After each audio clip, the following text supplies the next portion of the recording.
All righty, everybody. I'm here with Janelle, and this is the fifth episode of the Best Self Academy.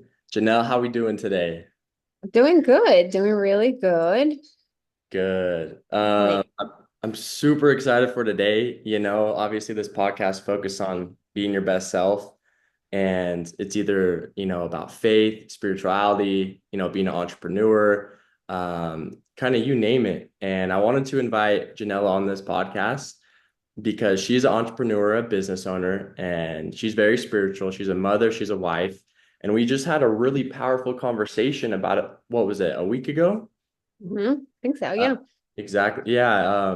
I was interviewing her to do an article for her, and that should be going live pretty soon. But I was just super impressed by what she's doing, and I figured we should have her on as the second official guest.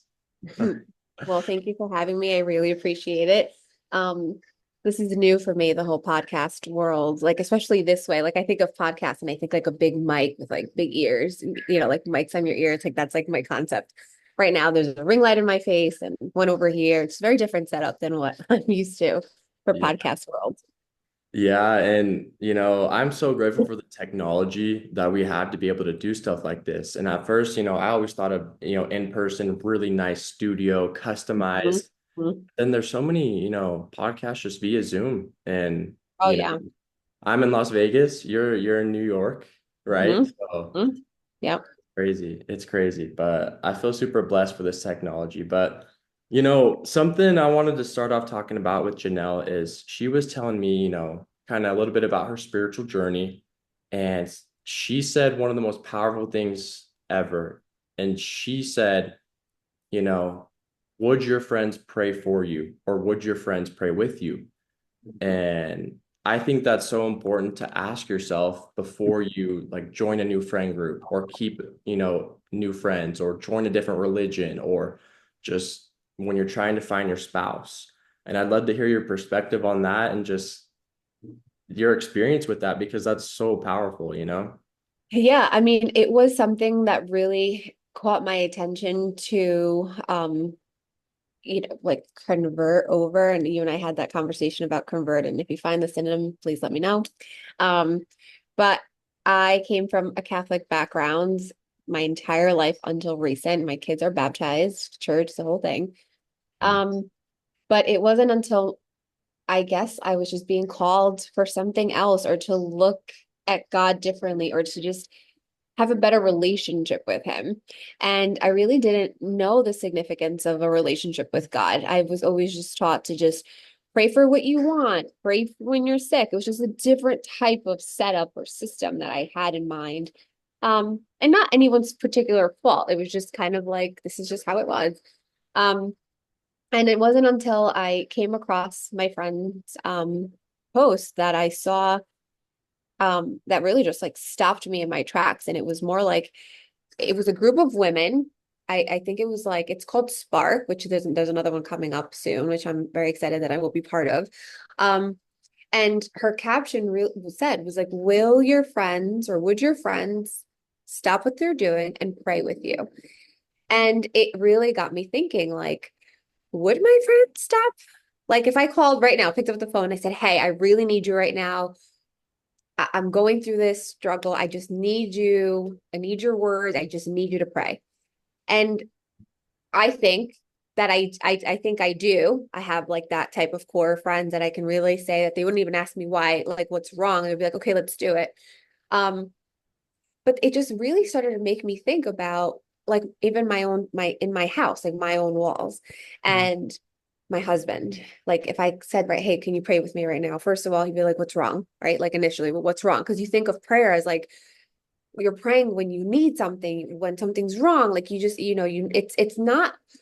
And it's also like a shift of like mentality too. Like when and at the end of my day, it's always begins with gratitude. Like I'm thankful for XYZ. I'm thankful for the hard. I'm thankful for the good. And then I ask, like, hey, by the way, that little thing that I'm going with, can you kind of help me out? Like, and just kind of filter through and just not to make it go away because like the making it go away, you don't learn anything, but just help me get through it. It's like get me through it, not make it go away, just get me through this hard. Like I know I'm supposed to learn something and I'm trying here, but like it's hard. Um, Mhm. and then my kids, like it started to trickle down to like my little people. And I have a daughter and I have a son. My son's 5, my daughter's 3. And they're little sponges. Anything I do, they want to do. You know, mommy's on the phone, they want to be on the phone. I'm on the laptop, they want to see what I'm doing. And then it just, like I said, trickled to, okay, we go to church, but they didn't want to go to church. It was a struggle. Like, we're going to church. No, I don't want to go to church. Daddy's not going to church. So why do I have to go to church? And then I was like, because we have to. And then this leads me to like my bigger question of what really like opened my eyes to it all. And my son asked me who God was, like tucking him into bed, like nothing, just a normal Tuesday, like just tucking him into bed. And he just stopped what he was doing, getting ready and just like get cozy. And he goes, Mom, who's God? Crickets, like nothing came to mind. It was pure silence. I had no answer. And Mm. it scared me. Like that was, I was always trying to find the word, like, what was it that led me through everything and got to where I'm today, like sitting in front of you. How long And ago was this, Janelle? Don't mind me asking. I want to say, so I started going to Valley Church sometime in like April. So it must have been like May, give or take, May. Um, where he asked, I think it was May. And then in that time when he asked that, I literally ran to Barnes and Noble to go try to find a book that could help me explain to my 5-year-old who God was. And I like that's not what I should have done. Like, right, I should have been able to have Yeah. answered that to a 5-year-old. It's like, and I didn't have an answer. Like, you Yeah. know who your mom is, you know who your dad is. It should have been that simple, and I Yeah, couldn't. but I mean, I've had a few times Barnes and Noble runs have totally changed my life. Like one time I felt God, like the whole reason I started my own PR business was because I prayed to God because I was so frustrated with trying to just shove cells down people's throat with insurance. And he prompted me to go to Barnes and Noble and I got a book and something I read touched my heart that made me make the next move of starting my own business. So like I totally agree with you though that sometimes, Barnes and Noble runs like their inspiration, Yeah. seriously. You just have no idea. It's Yeah. bajillions of books everywhere. It's like it must have an answer or a guide, something. Something in those shelves have to come to life. Yeah, for sure. And one more thing though, before we keep going, you Yeah. mentioned, relationships with God. Mhm. And I'm a person who I like to be myself, especially when I talk to God, because yeah, I'm like spiritual and I don't do drugs or I don't drink and stuff. Mhm. But I cuss, I say funny jokes. Mhm. And I just want to throw it out there. Like when I pray to God, sometimes I like to call God dude. I like to customize it to like my Yeah. own, like, Yeah. dude, like, how do you feel about that, Janelle? Because I know you Yeah. have to be proper, right? Sometimes you need to Yeah. Yeah. address Yeah. Sure. and kneel. But like, how do you feel about just being yourself to God through prayer? God knows who you are. Yeah. Like, and I believe that he knows when you're BSing him, he knows when you're being truthful, he knows you're in and out, like he knows it all. So I feel like if you have a way of being, then be that way with him. He knows that that is just who you are. Like, I don't think that's like anything to, if anything, it's like, this is who I am. You know, this is how I am. I talk this way. I act this way. Like, and he made you, right? Like like, so he knows that that is you. That's one of your characteristics. Like, whether you're funny, whether you're emotional, however your being is, I truly believe that he knows you in and out. And then when you dude him, he's totally fine with that. So true. And I think he's aware, I think God has a great sense of humor, and he's, sometimes I have a dark humor sometimes, but I know God knows me, and I know that like he accepts who I am. So I think Yeah, if absolutely. there's anyone struggling out there to just feel like you can be yourself with God, like you totally can, like Yeah. seriously. Like Mhm. sometimes you have to call him dude. Sometimes you got to get a little mad, like, come on, bro. Like, why'd you Yeah. do that, bro? Like, come Yeah. on. Yep, that sounds like something my son would say. Like he dude and bros me, so I'm sure he would dude and bro. Well, the target audience maybe is Gen Z, and I'm Gen Z, so I'm just kidding, but don't Yeah. always call God, dude, Anyway, sometimes Yeah. when you hit a low point or something, it's appropriate. I don't know. But anyway, I Mhm. want to talk to you about what you said, something, helping your son pray, the 5 steps, because I've noticed in the Bible a lot, there's really great spiritual prophets, and they'll have some kids, and maybe some of them turn out to be prophets too, but then some of them turn out to freaking be the exact Not opposite of that. So, yeah, right. what are what's your method? How do you help your son, your kids, have a strong faith? What do you say to them? I mean, to be honest, like it was hard, like I said, because they didn't want to go to church. And my church has a great like program. It's called V Kids. And for him, he goes into this big looking auditorium where it has a TV, it has a little bit of a basketball court. It's super interactive. They teach them about the gospel in their own way. And it's only an hour and 10 minutes. But in the beginning, he would get upset. He didn't want to stay. He wants to stay with mom and dad. And then when my husband wasn't going, he wanted to do what dad did. So he chose to stay home. So, and part of the conversations that I had with the pastor and his wife, it was let them do it on their own time. For a kid, he's going to mimic parents and he's going to go with the parent that's choosing to do kind of what he wants to do. So my husband didn't want to go to church and he didn't, so he was going to go with dad. Um, so when he would go into the V Kids area, like they would talk about whatever it is that they were talking about, introduction, teaching them coloring, playing games, bingo, whatever it is that's going to keep them going and just keep them interested, but also teaching them.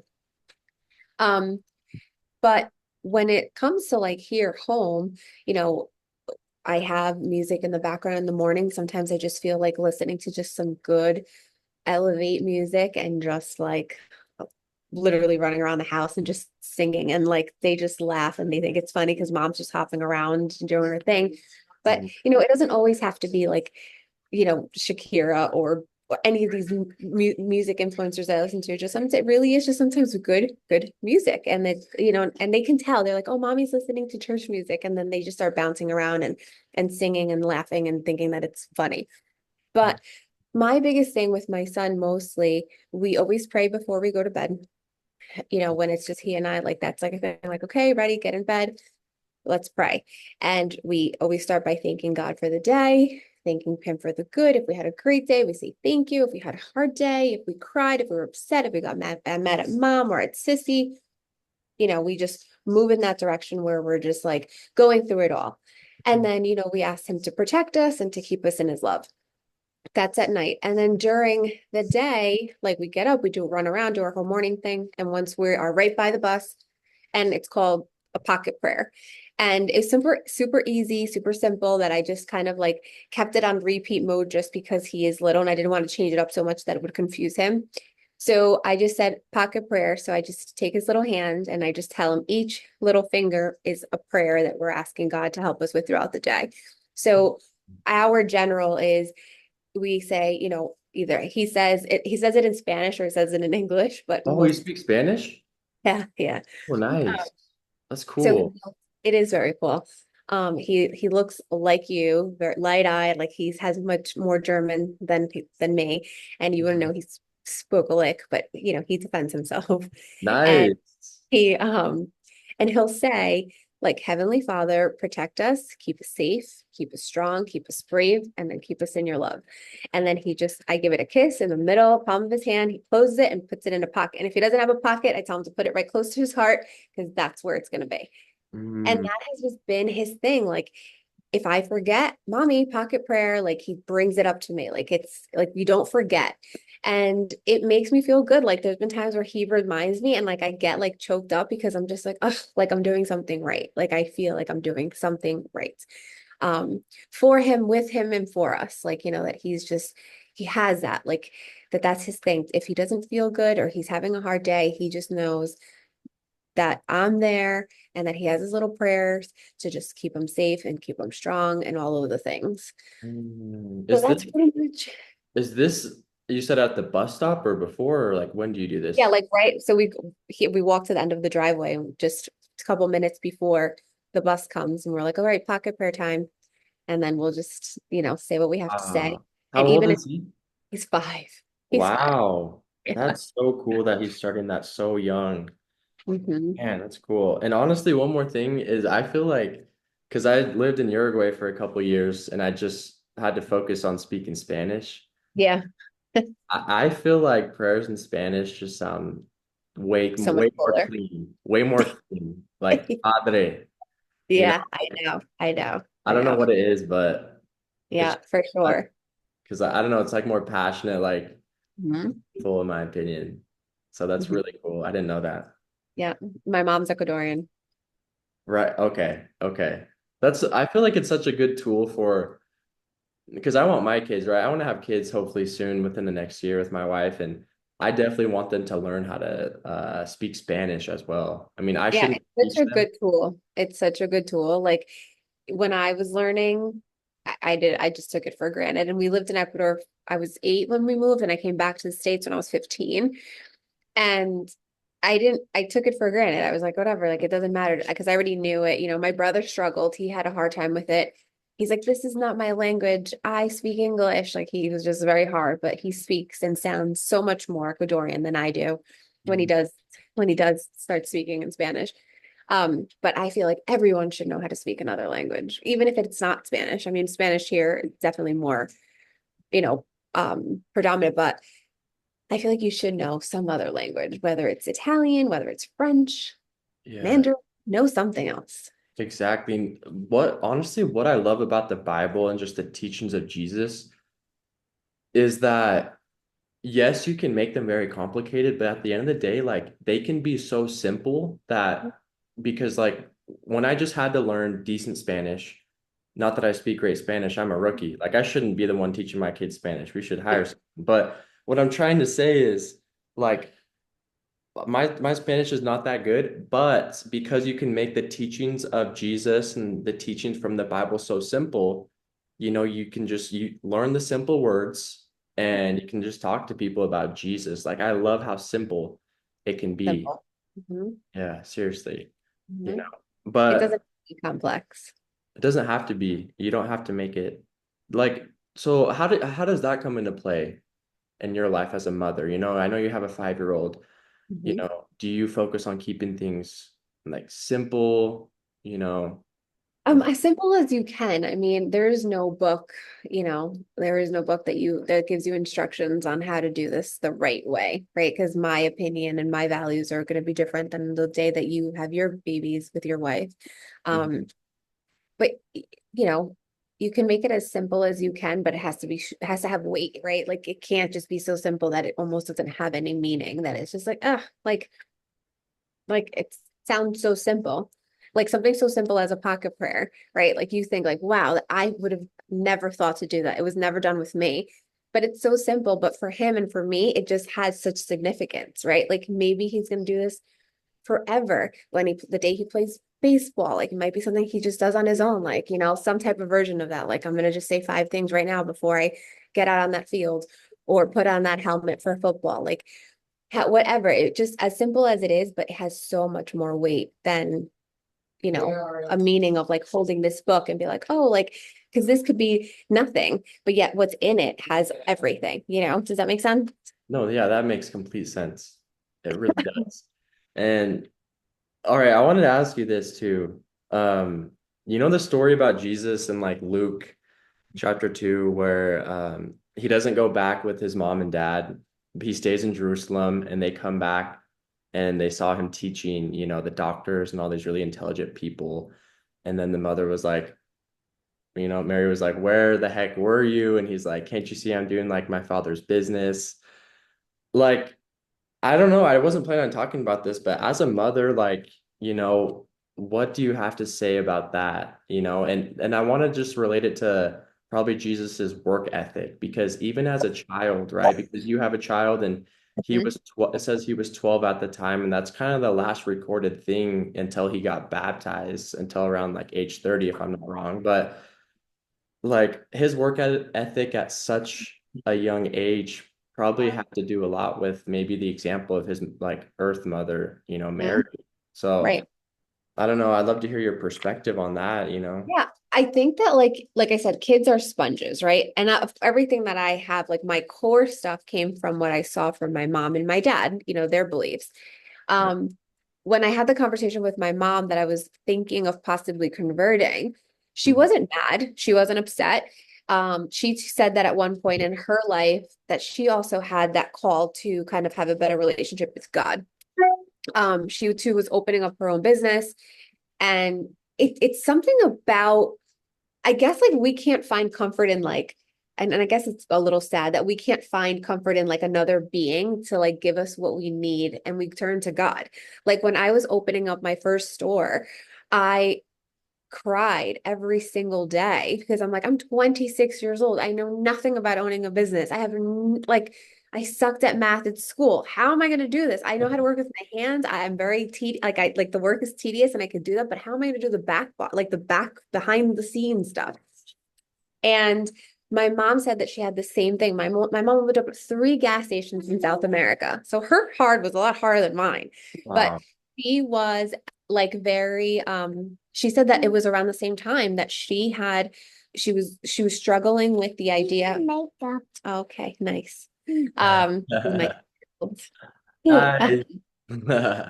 she she said that it came to a point where she struggled and turned to God too because she felt like she needed better answers, like a better, like she just needed better, and like here it was, she wasn't getting it. So when I had the conversation with her about me converting or possibly visiting a new church that wasn't Catholic, she Mhm. was good. She was like, okay, go for it. Like if you need to do what's good for you, not that we didn't do good for you, we just did what we thought was good for you. But if you think that there's better, then by all means go. So she knows every Sunday, 9 a.m. or 11 o'clock, I'm out of the house giving my time to God and my family.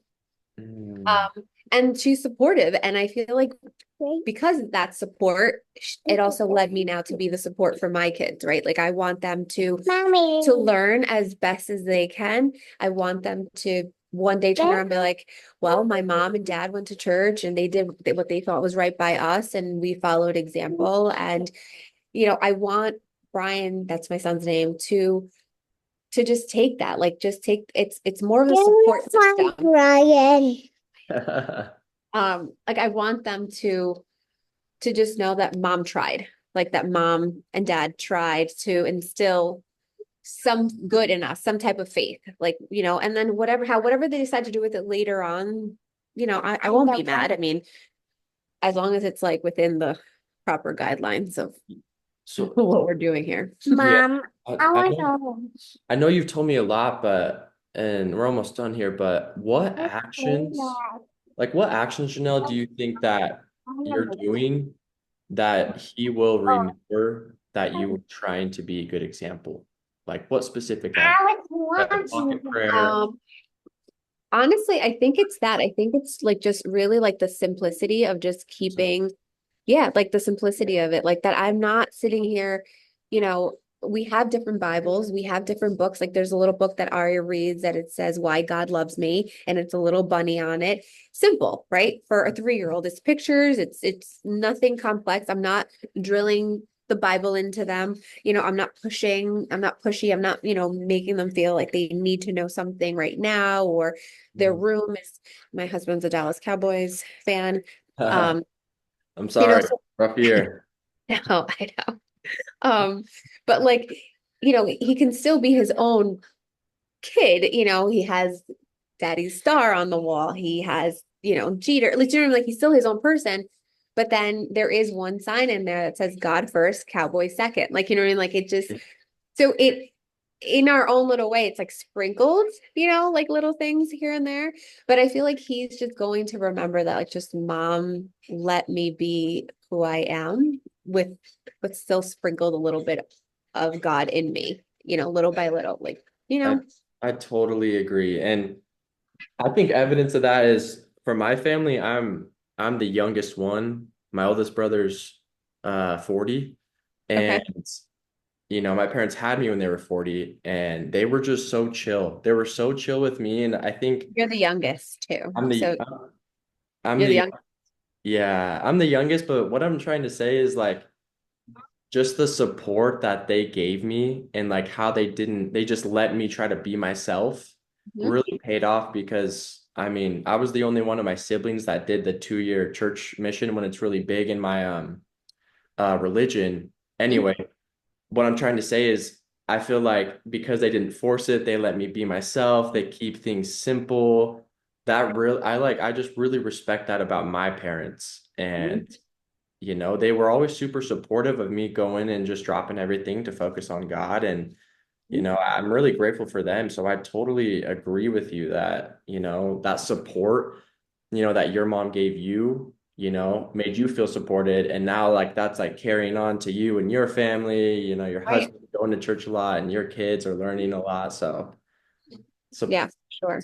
simple support, I think that's kind of like a theme we're talking about, can make a Yeah, huge difference. it does make a difference.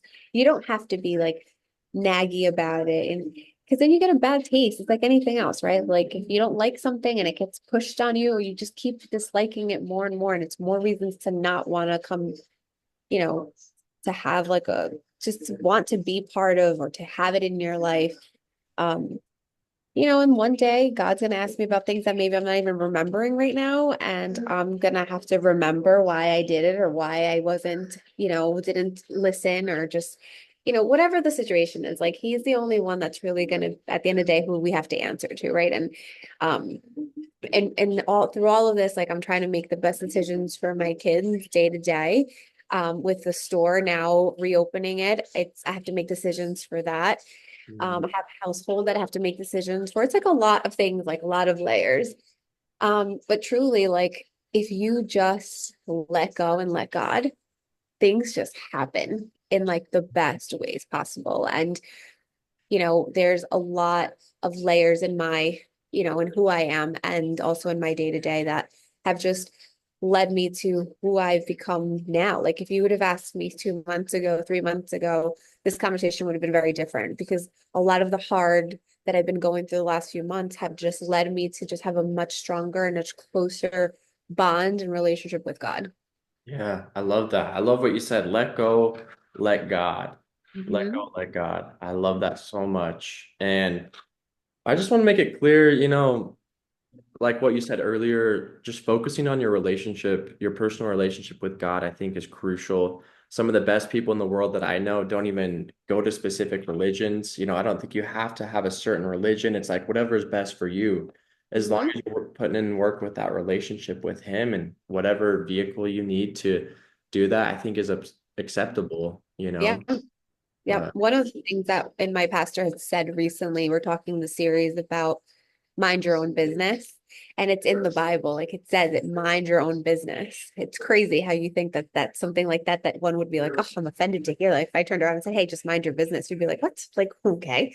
And I think he said about 25% of in Bible, it talks about money. Like you would think, like, what's like in the Bible it talks about money, and it does. And it's just crazy the how like the Bible has so many like key factors with things of like the election and then the things just crazy. Um, but in one of them, he said like you can't chase money. Like you can't chase money and you can have all the success in the world, but you can't always chase money and then expect and give God nothing in return. Like, God's not asking you to give him your entire bank account, but like your success does come with a slight price, and you have to be okay with giving, whatever you're comfortable with. And they even say like if 10% of what your income is to give to God. And when I heard that, I was like, wow, 10%, huh? I'm like, that's it. Like, because I think of like 10% as if people that are doing really, really well, like 10% for them is probably nothing, right? But someone that's struggling, it can be really hard to be like, oh my God, like 10%, like that's a lot. Like, how can I give you $300 out of my paycheck this week? Like, that's my car payment, whatever the case is. But his point to that was like, if you give God, even though you don't have it at that moment, like if you give it to him, he will multiply it. And like, you have to believe that.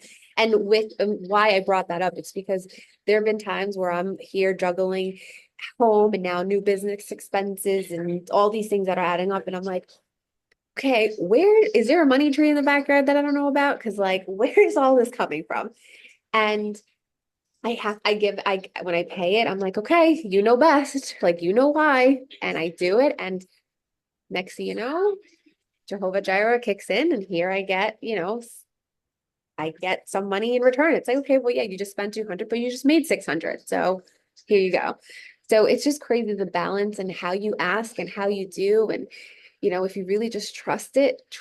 And I've never said that with so much emphasis before. It's like if you just trust in God and truly what he has to say and what he has planned for you, it's going to take you a very, very long, long way. Yeah, and just to keep it real with you, aspect of tithing, and this is probably the last thing we might talk about because we're getting close to the end, but tithing is the one thing that saved my faith. Like, and I'll give you an example really quick is I believe in it so much. When I first started my PR business, PR is something that it takes a long time to close deals because it's a lot of money and you have to talk to so many people and you can't just like one call, close it. Very rare. And I started it and I was like, God, I believe this is gonna work and I'll make a deal with you. I don't care if it's $100 for one simple article or it's a super high ticket deal. I'm gonna give you 10% of that, God. And it happened and I gave him the 10% of the first deal, then the second and the third. And he just gave me a miracle in one area of my life that like I can't even describe it. And it is crazy. So I totally agree with you 100%, and it just whatever you feel like you need to give to God, financially, I think it's good. Whether it's I don't like I'm not saying if you make a Yeah, sale right, right, right. that. It's just I felt it. I was like, I don't know, God, I got you. And then the second one I did it. And then now I'm at this point where I'm like starting this newer business of coaching and mentoring. And like here we go again. It's a faith of cycle. It's like a Yep. cycle, So and I'm true. like, all right, God, I'm gonna keep my word. I'm gonna keep my word. And anyway, I totally agree. There's Yeah. power in just, I don't know, tithing, donating for a good cause. Yeah. And it doesn't necessarily have to just be to church. It just could be like to a cause, like even something so simple like my son and I go through his toy chest, and now my daughter, whatever toy is not used, it's not because it's broken, it's just because we're not using it because he just doesn't want to play with it anymore. We pack it all in. Okay, Aria, this is your bucket. Brian, this is your bucket, and we take it to down to the city, like the Poughkeepsie, and it's battered women's services. It obviously it's in the name, and there's a shelter and the whole bit. And I take it usually it's like 2 weeks before Christmas, and I just come in with two big totes, and I'm like, here you go. And he's come with me, and he's like, why are we doing this? And I'm like, well, first of all, you're not playing with any of these things. So now we need to give them to other children that are not going to have like a Christmas that you're going to have, or their mommy and daddy just don't have it right now. So these people take it and they clean them up. They put them in a box and they give them to the kids so they can play with it. And I feel like just that, right? Like to him to see that, that's like another way. He's like, wow, okay, like my mom's giving to someone who doesn't, and he may not get it right now. Like he just feels like mom's just cleaning the house, which I am, but I'm making room for more. Um, but that's like another way. Like it may not be like I grab like $400 and give to charity for like Grace Smith House or one of these other like shelters, but I am giving, or now my son's giving. Like we're giving of something of ours that's just sitting here, like someone else could use. And that to me is a way of giving too, giving back in some way. Yeah, I agree. I agree. It can be as simple as giving a toy away, dropping something off at the donation center, or even like buying, I don't know, like buying chocolate or like flowers for a friend or your Yeah. spouse, like Yeah. going through a tough time. Just some type of action that shows you're willing to dedicate something. Yeah. Yeah, for sure. For Yeah, sure. yeah. Well, Janelle, it was a great conversation. I'm very grateful that you're able to hop on today. Um, do you feel like there's an invitation or anything you'd want to leave to anybody listening, whether they're going to be a mom soon, a parent soon, they want to start their own business, anything to end it, advice, invitation? Honestly, I mean, there's so many little pieces, but like, I guess you get like advice of anything, just literally just trust your gut. Like, just trust your gut. Go with what feels right. Like, I know we live in a very like influential society with social media and stuff, and sometimes you're just misled. But I feel like if you have something that's really weighing on you, that's on your heart, it's on your mind, and you feel like it's something that you need to do, I think just listen and do it and just and if it's the right move, you're gonna know as well because nothing around you is going to be a barrier. Nothing's going to block you from being successful. So if you are, entering motherhood and it's just you have so many people like, oh, but TikTok said or this one said, it's like you're a mom and you really have those instincts that just come with that baby. Like your body, you'll know your baby, you'll know what they need. So just listen to what it is that feels right for you. The same thing with the business, just go with it. Like why that idea came to mind and just go with it. Yeah, I love that. And just going off that, I would say do exactly what she said and grab a pencil or a pen and get a notebook and really think to yourself about that and just write it down. Like write it down so you don't forget it. And whatever you feel like you have to do, write it down. Write it down and that way you can remember it. So that's a invitation for anyone listening. But Janelle, thanks again for your time. Thank you I for really having me. I appreciate it. Yeah. All right, everybody. Thanks for listening. I hope that everyone has an amazing day today.